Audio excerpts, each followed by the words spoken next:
4 de agosto, una mañana inusual, Mabel, doctor Huerta, porque amanecimos con esta noticia, ¿no? Empezamos el noticiero, la primera edición de la rotativa del aire, cuando estaba por empezar a votarse la cuestión de confianza, que finalmente fue adversa, fue negativa para Pedro Cateriano. Vamos a ver, ¿y ahora qué pasa, no? ¿Tiene el presidente plazos para nombrar a un nuevo gabinete? Porque sus actos tienen que ser refrendados por el jefe del gabinete, ¿no?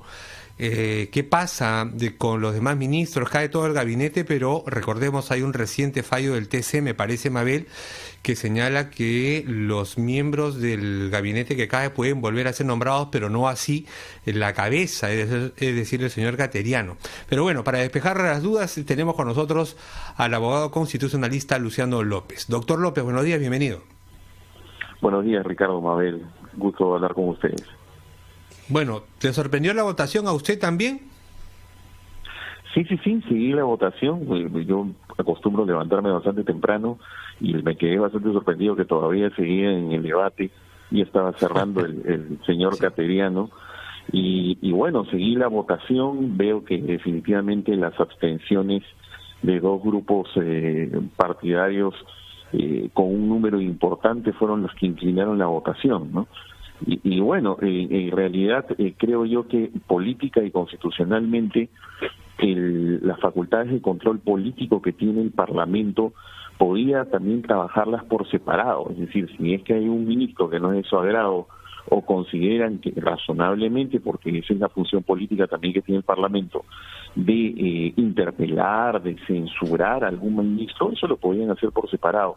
La decisión de haber hecho caer todo el gabinete en una situación de grave crisis como la que tenemos ahora, creo que no es lo que conviene al país, y eso no significa renunciar a sus facultades de control y de fiscalización, que además son necesarias, sobre todo en ciertos casos en los que indudablemente el gobierno también puede haber, y de hecho ha caído en ciertos errores, pero las cosas se pueden manejar por separado. Al menos instrumentos constitucionales para hacerlo existen. No se puede decir que eso no existe, que no, que había que hacer caer todo el gabinete. Eso no es así. Las responsabilidades se pueden manejar por separado y hay N precedentes sobre eso de la práctica parlamentaria de muchos de tiempo pues que tiene funcionando el Parlamento. Precedentes hay de sobra. Así que bueno, sí, ahora permíteme, Mabel, y hay que ahora pensar a lo que viene, a lo que sigue, ¿no? Sí, permíteme, Mabel. Entonces, dando por válido ese argumento de que le negaron la confianza por la permanencia del ministro de Educación, se pudo ese asunto, atendiendo a X intereses, manejarse por separado de la cuestión de confianza a Pedro Cateriano en un momento crítico para el país, ¿no? Es que sí, indudablemente, por eso decía, los instrumentos constitucionales existen. Tú puedes darle la confianza al gabinete, pero si tú quieres hacer control político de un determinado ministro, por ejemplo, hay una cartera también que ha sido muy criticada por la grave crisis que tenemos, y cómo vas a poner a alguien con poca experiencia en esa cartera, en esta situación.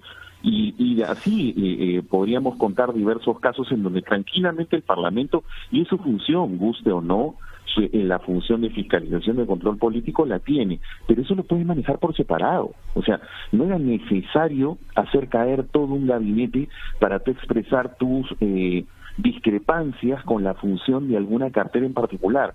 Y con esto yo no estoy diciendo, porque al menos yo como ciudadano de a pie estoy en desacuerdo con ciertos cuestionamientos, por ejemplo, que se puedan hacer al ministro de Educación por hechos relacionados a cuando él fue superintendente, pero son las funciones del Parlamento, y eso hay que respetarlo, pero eso se puede manejar por cuerdas separadas. Así es. No había de que hecho, mezclar todas las cosas doctor López, en un solo orden. Había una interpelación en ciernes que el Congreso había aprobado hace algunos días. Próximamente lo iban a citar. Podía sumarse otra moción de interpelación por el asunto de las tablets. Creo que esa también era la intención, y finalmente podían tomar la decisión dentro de los parámetros constitucionales. Por supuesto, porque podían suceder dos cosas, Mabel. O podía ser que el propio ministro pida confianza para él, porque la confianza, para que la población nos pueda entender, la confianza es una iniciativa del Ejecutivo que puede ser a nombre del gabinete, y eso solamente lo puede hacer el Premier, o cada ministro en particular cuando es interpelado, cuando es citado, cuando él mismo pide ser citado. No hay N casos en donde eso ha sucedido. Entonces, podría ser que el propio ministro de Educación diga, bueno, señores, les planteo yo cuestión de confianza sobre mi cartera, y si le negaban la confianza, el ministro se iba a su casa. O podría ser que el propio Parlamento use sus propios instrumentos, no se siente satisfecho con la interpelación y comienza a circular una moción de censura y censuran al ministro, sí, y lo hacen caer. O sea, esos instrumentos... Pero ese escenario, doctor Reboredo, ya fue superado. Perdón, doctor López, pero ese escenario ya fue Sí, eso ya Luciano, exacto, querido, perdóname. Claro. Hace tiempo no nos vemos, pues la pandemia no nos permite. Claro. Sí, pero bueno, ese escenario ya fue superado. ¿Qué viene ahora? Claro. ¿Qué camino le espera al presidente? Buena pregunta. A ver, ¿qué camino sigue? Ya existe un antecedente, como tú muy bien lo señalabas en la introducción de la entrevista.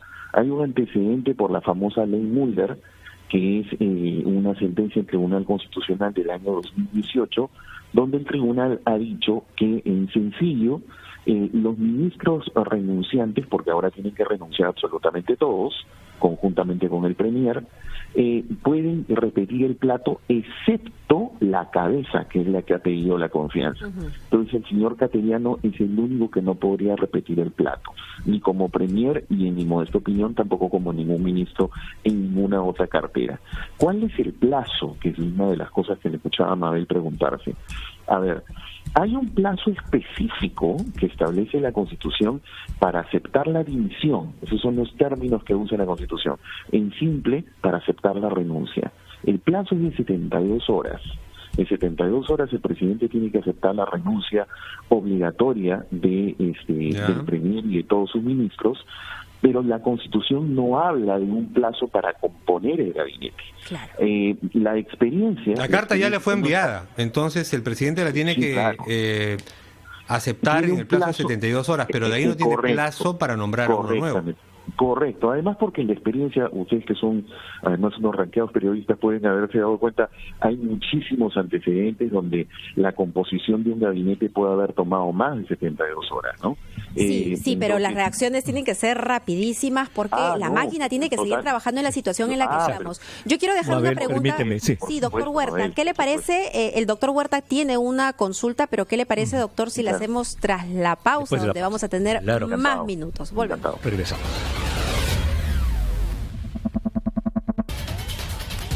10:35, estamos de vuelta conversando con el constitucionalista Luciano López. También estamos con Ricardo Gómez, Carlos Villarreal y por supuesto el doctor Huerta, que tenía una pregunta pendiente, doctor.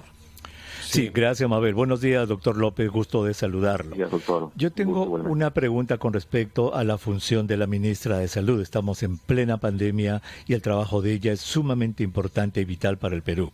Usted ha dicho que hay un plazo de 3 días, hasta el día viernes sería, de que el gabinete completamente presente su renuncia. Pongamos que suceda hoy día.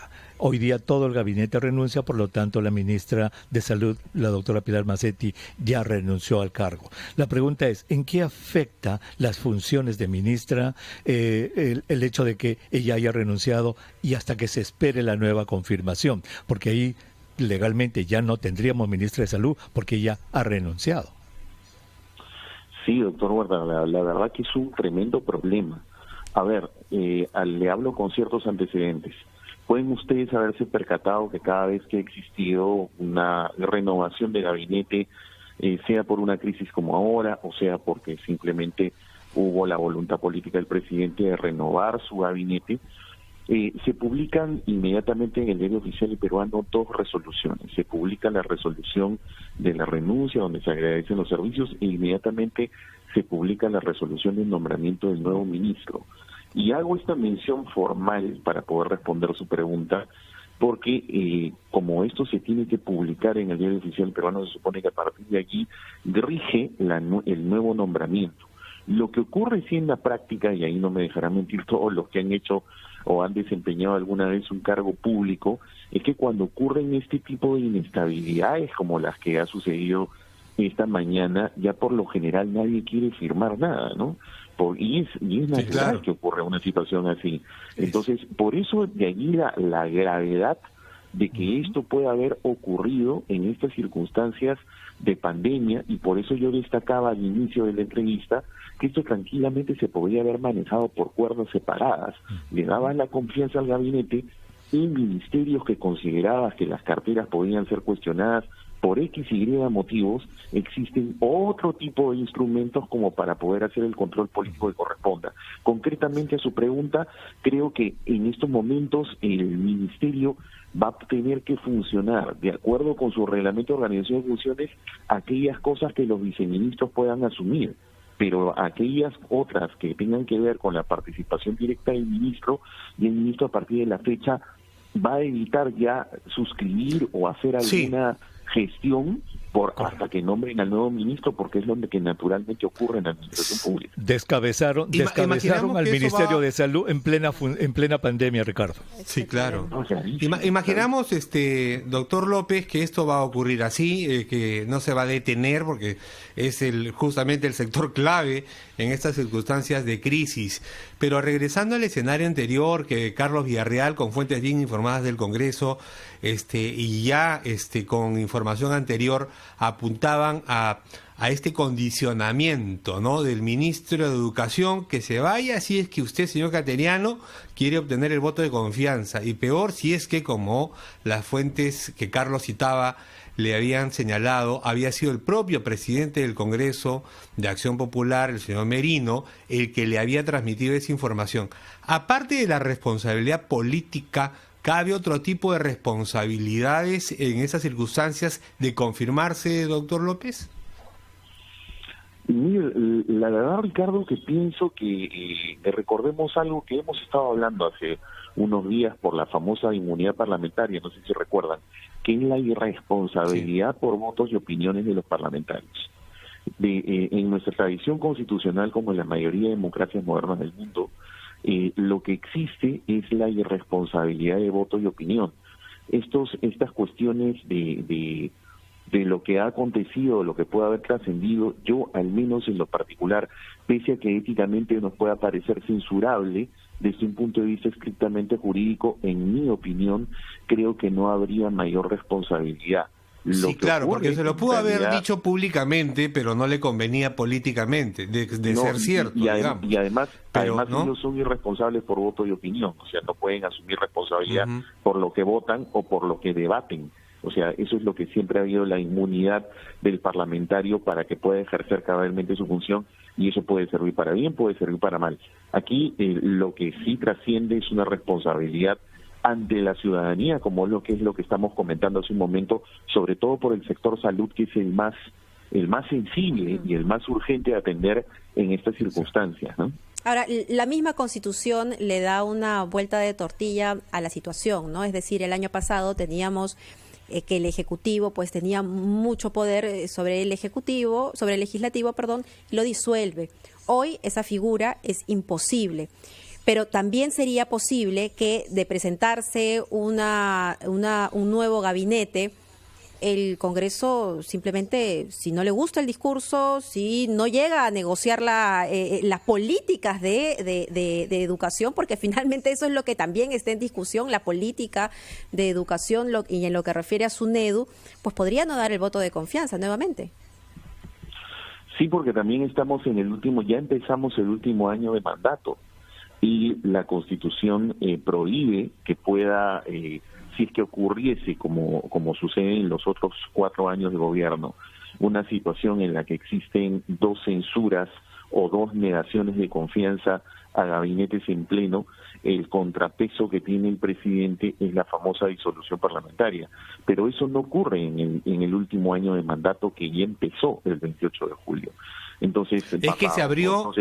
Sí, Luciano, es que se abrió la caja de Pandora cuando empezamos a interpretar qué podía ser puesto como cuestión de confianza por parte de un jefe de gabinete o de un ministro, jefe de gabinete en realidad, para provocar la crisis total que repetida en 2 oportunidades le permitiera al presidente cerrar el Congreso.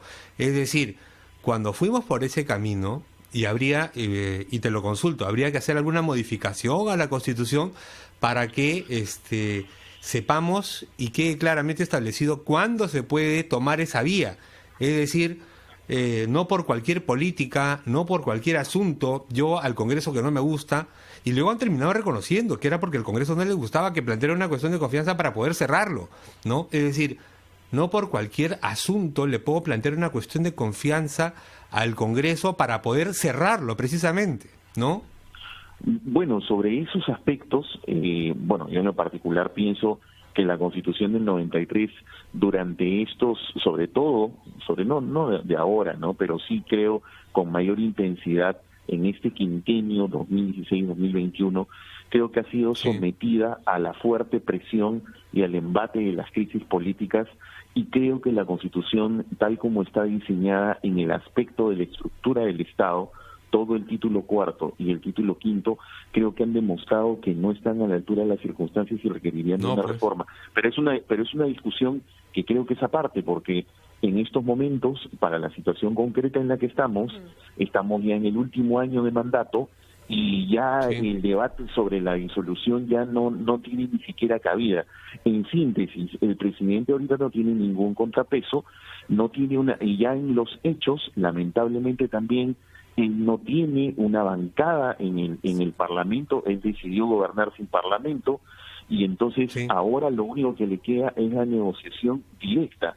Quizá una posibilidad, pero... Y ya le plantaron cara. Es que, Luciano, antes el presidente pechaba al Congreso porque le decía, si no me aceptas te cierro.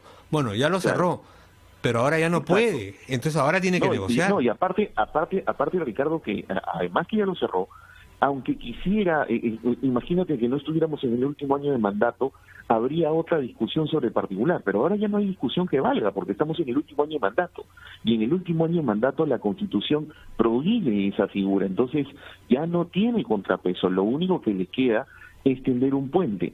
El tiempo juega en contra. El problema, Luciano, es con quiénes. Claro, porque no solamente es que no pueda hacerlo porque la Constitución no se lo permite, sino que políticamente al presidente, claro, ya no le conviene pechar al Congreso porque estamos en un año electoral y todos están jalando agua para su molino, y el primero en ser señalado por las omisiones y los errores cometidos en medio de esta pandemia es el presidente de la República.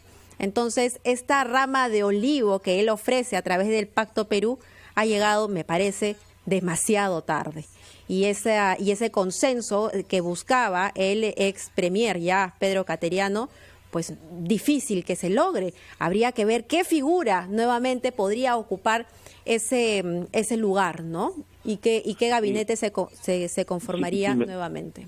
Si me permite muy brevemente, en el discurso de ayer, al menos yo traté de estar atento en el largo discurso del señor Cateriano, cuando mencionó concretamente lo del Pacto Perú, dijo que eso iba a discurrir sobre la plataforma del acuerdo nacional que ha estado allí un tanto dando vueltas en las últimas décadas. Probablemente el único gran problema es que juega en contra del tiempo, es que tenga que llamar inmediatamente al acuerdo nacional para hacer sentar a todos y ante la publicidad de los medios de comunicación tratar de tender un puente para llegar a un consenso y llevar adelante pues un gabinete que permita arribar hasta las postrimerías de su mandato el 28 de julio del 2021. Pero claro, cualquier movimiento que tenga que hacer tiene que hacerlo ya. Porque todo juega en contra y censurar pues la decisión del Parlamento, porque como les repito, en mi modesta opinión, control político necesario, pero para eso pues se manejan las cuerdas separadas, porque instrumentos constitucionales, legales y reglamentarios existen. O sea, muy bien. Creo lo de hoy, para mí ha sido una gran irresponsabilidad que nos ha metido en tremendo problema, sobre todo por el tema de salud, como bien nos iba a notar el doctor Huerta, ¿no? Muy bien, doctor López. Muchísimas gracias por estos invitados que nos amplía el panorama, y ya la historia dirá cómo es que llegamos a este punto, porque a este punto no llegamos ayer con el discurso del primer ministro. Es ¿no? irrepetible este año, María. Qué bárbaro, de verdad. Es tremendo. Bueno. Crisis, crisis, crisis. Sí, y creo que no nos lo merecemos, y menos, es muy irresponsable que sea más aún en estos tiempos. Pausa, Fátima me pide pausa, vamos volando y regresamos.